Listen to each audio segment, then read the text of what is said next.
असं माझी वाईफ तुम्हाला मदत करायला नको, मी जरा बाकीची कामं शिकतो. नाही नाही मुळीच काही नाही. ऐसे मी लपक के मारू स्टोरी है. हो अतिवृष्टी होईल. मोटर चालकांनी सावधगिरी बाळगावी.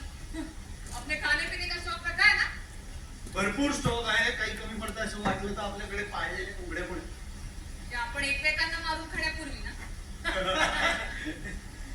एक्सक्यूज मी दीदी, वो खराब हवा के व्यतिरिक्त और कुछ बातें हैं क्या? काय नेहमीच्याच राजकीय खबरी. अरे हा, अरे भयंकर खून. अरे! खून!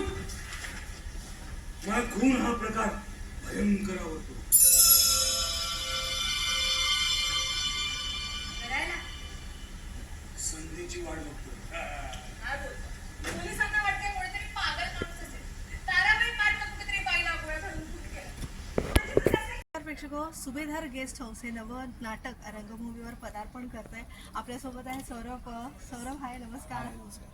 नाटकाच्या भूमिकेबद्दल जाणून घ्यायला आवडेल थोडंसं. जसं ते आता तुम्हाला कळेल, सुभेदार गेस्ट हाऊस हे नाटक आहे आणि मी विनय सुभेदार हे कॅरेक्टर करतो. नावावरून तुम्हाला लक्षात येईल की हा मालक असावा कदाचित किंवा मालक असावा. त्यामुळे सुभेदार, विनय सुभेदार आणि चित्रा सुभेदार यांनी सुरू केलेले हे गेस्ट हाऊस आहे. आणि तिथे काही अतरंगी लोक तिथे येतात आणि ते गेस्ट आल्यानंतर तिथे काही घटना अशा घडायला लागतात की त्याच्यात ते जाणता अजाणता त्याच्यात अडकत जातात आणि त्या कथेचा एक भाग होऊन जातात. त्याच्यात अनफोल्ड होणाऱ्या अनेक गोष्टींचा ते भाग होतात. पण शेवटपर्यंत प्रेक्षकांना कुठे हे कळत नाही की ज्या घटना घडतायत त्याला त्याच्यात हे इन्व्हॉल्ड आहेत, त्याला हे जबाबदार आहेत का फक्त त्याच्यामध्ये ते ओढले गेले. हे शेवटपर्यंत प्रेक्षकांना कळू न शकणारे अशी ही कथा आहे. बेसिकली माऊस ट्रॅप नावाचं जे आगाथा ख्रिस्तीचं अत्यंत गाजलेलं नाटक आहे, गेली 75-80 वर्ष जे युरोपमध्ये चालू आहे, त्याचं हे मराठी अडॅप्टेशन आहे जे शिरीष देखणे सरांनी केले. आणि याची निर्मिती आहे सुकल्प चित्र आणि द गोवा हिंदू असोसिएशन आणि ऑफकोर्स विजय सरांसारख्या अत्यंत प्रख्यात दिग्दर्शकांनी हे दिग्दर्शित केलेलं नाटक आहे. असं एक इंटरेस्टिंग नाटक की ज्याच्यात अक्षरशः प्रेक्षकाला स्टार्ट टू एंड तुम्हाला गेस करत आपण ठेवतो, खुर्चीला खिळवून ठेवतो. प्रेक्षकांना विचार करायला वेळ मिळत नाही आणि फक्त मिस्ट्री जशी अनफोल्ड होत जाते तसे लोकांची उत्कंठा वाढत जाते. अशा पद्धतीचं हे नाटक आहे. So it's a thorough entertainment. नक्कीच. आजची पिढी 30 सेकंडचे रील्स आणि वेब सिरीज मध्ये गुंतलेली आहे. पण जेन्झी जे लोक आहेत, म्हणजे तुला मी जेन्झी म्हणत नाही म्हणजे बॉर्डरवर आहेस जेन्झी आणि तरुण, तर जेन्झी लोकांना या म्हणजे नाटकाकडे वळवण्यासाठी हे नाटक तसं आहे का? डेफिनेटली आहे, कारण आता लोकांना सस्पेन्स थ्रिलर या गोष्टी कुठेतरी आवडतात आणि 30 सेकंड रील्स तर तुम्ही बघता, पण त्याच्यात गंमत ही जी नाटकाची गंमत आहे की मला समोर लाईव्ह परफॉर्मन्स पाहायला मिळणं, ही जी एक थ्रिलिंग एक्सपिरियन्स जो असतो, जो एक ते ग्रँजर अनुभवणं, एका वेगळ्या जगात आपल्याला अक्षरशः समोरची लोक घेऊन जातात, ते अनुभवण्यासाठी लोक नाटक बघायला येतात. आणि नाटकाचा असा एक प्रेक्षक वर्ग असतो. आणि मला आता सांगायला खरंच खूप आवडतं की मध्ये असं वाटायला लागलं होतं की नाटकाकडे प्रेक्षक पाठ वळवतात, पण हळूहळू गेले आता आम्ही जे 3 महिने हे नवीन नाटक प्रेक्षकांसमोर घेऊन आलोय, बरोबर अनेक चांगली नाटकं चालू आहेत आणि त्याला उत्तम प्रतिसाद प्रेक्षकांचा लाभतोय. असं नाहीये की सगळी एका जॉनरची नाटकं आहेत, कॉमेडी आहेत, फॅमिली ड्रामाज आहेत, लव्ह स्टोरीज आहेत. सगळ्या प्रकारच्या नाटकांना आता पुन्हा एकदा अतिशय सुंदर प्रेक्षकांचा प्रतिसाद लाभतोय. त्यामुळे कुठेतरी आता मला वाटतं असं वाटायला लागलंय की लोकांना आता परत ते लाईव्ह अनुभवण्याची जी गंमत आहे ती कळायला लागली आणि कुठेतरी लोक त्या स्क्रीनला कंटाळतात थोडीशी. कितीही एखादी गोष्ट हळूहळू मोनोटोनस व्हायला लागली की माणूस वेगळ्या गोष्टीकडे ओढला जातो.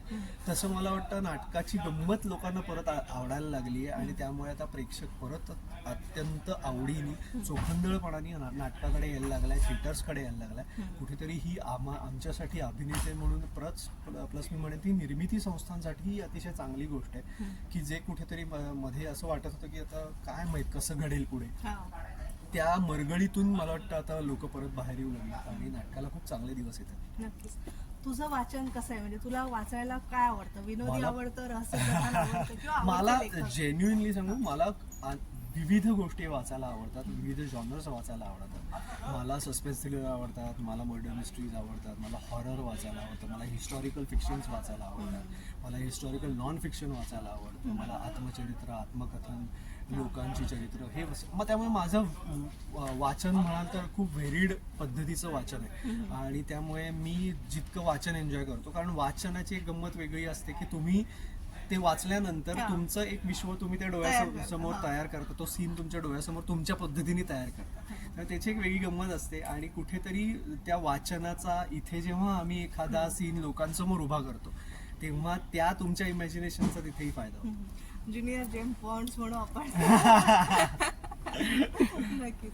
अर्थात आता शंतनू किंवा आनंद दादा असतील किंवा सगळ्या टीम बरोबर काम करताना तुला कसं वाटतं? ब्रिलियंट अनुभव आहे. कारण काय आहे, एक तर नाटकासाठी जेव्हा कलाकार एकत्र येतात आणि मराठी कलाकारांची ही खासियत आहे की बऱ्याचशा कलाकारांना नाटकाची तगडी बॅकग्राऊंड आहे आणि जो नाटकातनं तयार झालेला कलाकार असतो त्याच्याबरोबर एक काम करायला मजा येते, कारण त्यांच्यातली एक स्पॉन्टेनिटी जी असते की मी एखादं वाक्य एका पद्धतीने बोललो किंवा मला आता एखादी गोष्ट करावीशी वाटली, मी ती बोललो आणि त्याला जर तितक्याच ताकदीचा रिस्पॉन्स दुसरीकडनं आला आणि त्या पद्धतीने पुढे त्यातली गंमत खुलत गेली तर ती एन्जॉय करण्यासारखी असते. आणि तशी काम करणारी, तशी मन लावून काम करणारी सगळी कलाकार मंडळी या नाटकातली आहेत.